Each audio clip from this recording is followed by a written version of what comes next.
Parating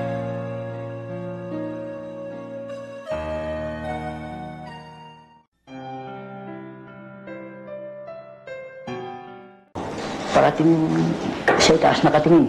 Nag-aantay na. Maya-maya nagsisigawan sila. Magsashower ka, magsashower na mamango. Dahil yun ang ang sign na maladating ang petal at namamango. Naglabasan kami. Nakita namin mataas na mataas. Hindi sa tabi, hindi sa ano. Basta talagang kita yung galing talaga sa ano. Sa lapa. Parang madaming may itim sa langit. And I saw petals, rose petals, red rose petals falling. Not falling straight, but sort of fluttering down. Nasama-sama sila. Hindi sila nag-iwahiwalay. Pero may direction sila ng pinupuntahan. Parang gumaganon-ganon sila. There were only very few petals falling from out of nowhere. We did not know where it came from. It cannot come from anybody. Sari-sari ang karanasan ng mga nakasaksi. Mayroong nagsalaysay na sa kainitan ng araw, wala ni isang ulap sa langit. Biglang babango ang hangin at makikita ang mga bulaklak na nakalutang sa kalangitan. Marahan itong nahuhulog at habang bumababa ito biglang naghihiwalay at nagiging talulot. Ang iba naman, naranasan ng milagro sa gitna ng matinding ulan. Nahuhulog daw ang mga talulot na parang laban sa direksyon ng hangin.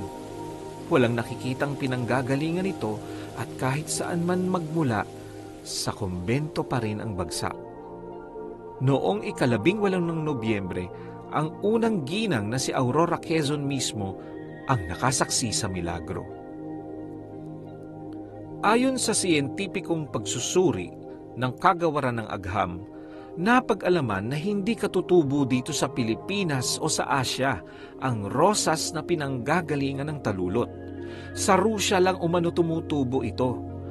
Ang pinakamalaking kababalaghan ay ang mga larawan na nakikitang nakaguhit sa talulot.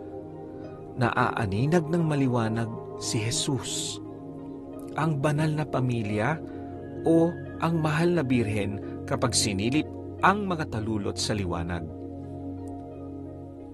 Samantala, ang Obispo Versosa, ang obispo ng Lipa noong panahong iyon, ay nababahala dahil sa mga balitang natanggap niya tungkol sa milagrosong imahen sa Lipa, Carmel.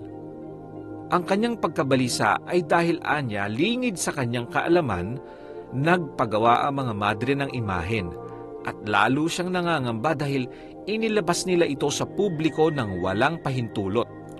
Noong 19 ng Nobyembre, nagpunta siya sa monasteryo. When Bishop Versosa heard about this, there were many people coming to it. He would like to stop it. Because Versosa is a man who would not believe so easily. Sabi ng madre, Monsignor, how about coming to the monastery and visit us? sabi ng obispo, to visit you? No, I will go there not to visit you, but see to it that my orders is going to be fulfilled. When he reached the place, the monastery, when he opened the door, a shower of roses at his very steps came. A shower of petals fell on him, and he knelt down, and he could not utter any word. The split was surrounded by petals. Nagulat yung obispo. Yun may dinampon na ganyan. Petal of flower. Marami. Almost one plate. Almost one plate. And the bishop started looking around, trying to find where the petals came from. That was the only time I witnessed the shower. According to Romy, the old man knelt down and then he prayed. And then, when the sisters came out to talk to him, He was astounded. when the bishop left, he told the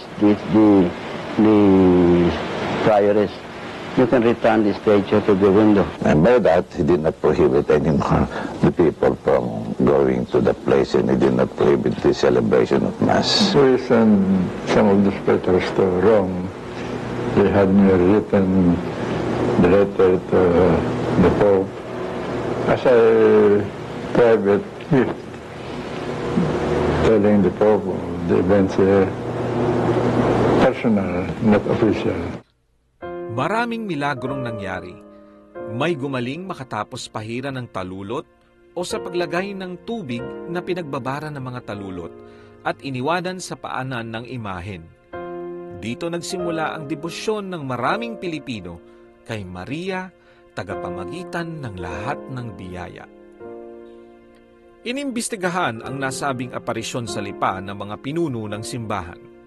Ayon sa kanilang hatol, "We, the undersigned archbishops and bishops, constituting for the purpose a special commission, having attentively examined and reviewed the evidence and testimonies collected in the course of repeated, long and careful investigations, have reached the unanimous conclusion, and hereby officially declare the above-mentioned evidence and testimonies exclude any supernatural intervention in the reported extraordinary happenings, including the shower of petals at the Carmel of Lipa." Pinirmahan ng isang arsobispo at 5 obispo ang kasulatan.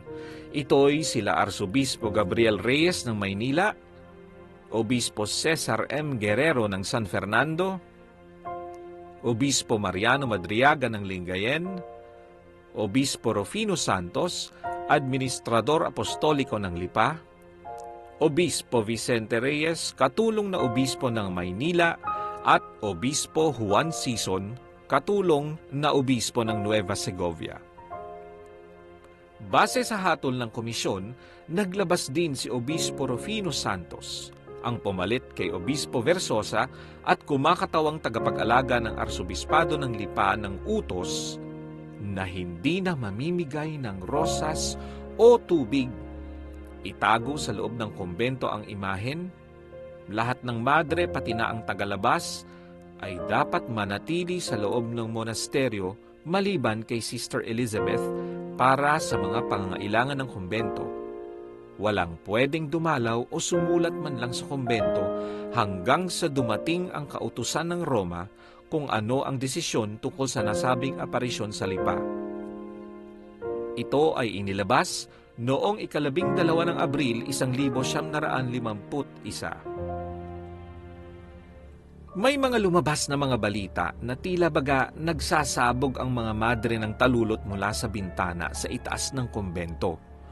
Lumaganap din ang pakutyang paratang sa mga madre na gumamit sila ng bentilador para liparin ang mga talulot. Naglilikom lamang daw sila ng pondo para makapagpatayo ng kapilya sa kumbento. Samantala, ipinag-utos din na sunugin lahat-lahat ng bagay, mga talulot, sulat at lahat ng gamit patungkol sa nasabing aparisyon. Kasama na rito ang talambuhay ni Teresing at ni Mother Cecilia. Pati na ang imahen, ipinasusunog din. Ngunit lihim na itinago ito ng mga madre. Sa kanilang kababaan ng loob, sa matinding takot, sa mabigat na parusang katapat ng pagsuway sa komisyon, tahimik at maamo nilang sinunod ang lahat ng ipinag-utos. Gaya nga ng sabi ng Birhen, ang mga pangyayaring ito ang magpapatunay na maraming pasakit at kabiguan ang matatamo. Kabilang na dito ay ang pag-alis sa posisyon nila Obispo Versosa, Obispo Oviar, ang Mother Cecilia at si Sister Mary Ann. Si Teresing naman ay nabigo sa kanyang hangaring maging madre. Pinayuhan siya ng Mother Teresa of Jesus na kusa na siyang magpaalam dahil hindi niya nasunod ang alituntunin ng Carmel na manatili sa kumbento ng 1 buong taon dahil ilang beses siyang ipinatawag at dinala ng komisyon sa Maynila para sa investigasyon. Ayon sa reaksyon ng mga tao, lahat sa loob at labas ng simbahan ang nagulat sa bilis ng hatol at sa karahasan nito. Walang nalathala, ngunit maitatanggi ba na para sa mga nananalig at deboto ng Birhen sa Lipa, maihahalin tulad ang damdamin sa isang pamilyang naglalamay sa burol ng bagong silang na sanggol. Mula sa labis na kagalakan at kasiyahan, ibinagsak ang kanilang pag-asa. Lalo pat ang mahal na inang may maibibigay na lubag ng loob ay hindi maaaring malapitan. Napakatindi marahil ng kanilang pangungulila.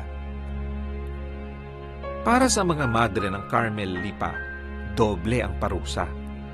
Bukod sa pagdadalamhati, sila ang pinatatamaan ng lahat ng sisi, pagtuya, duda at pang-aalipusta. Wala silang magawa upang ipagtanggol ang kanilang monasteryo pagkat pinagbawalan silang magsalita tungkol sa nasabing aparisyon. Hindi matanto ng mga Pilipino ang kanilang kalooban. Pagkabigo, lungkot, naguguluhan, takot o galit. Ang tanging lunas lang ay ang tanggapin, magpakababa, sumunod, magtiwala, at higit sa lahat, tumahimik. Sa ganitong paraan, nagdaan ang mga taon. Mahigit na 40 taong hindi nakita ang imahen ng madla. Gayunpaman, ang tapat na pagmamahala ng ina sa mga anak at ang mga anak sa ina ay hindi kailanman maipagkakaila.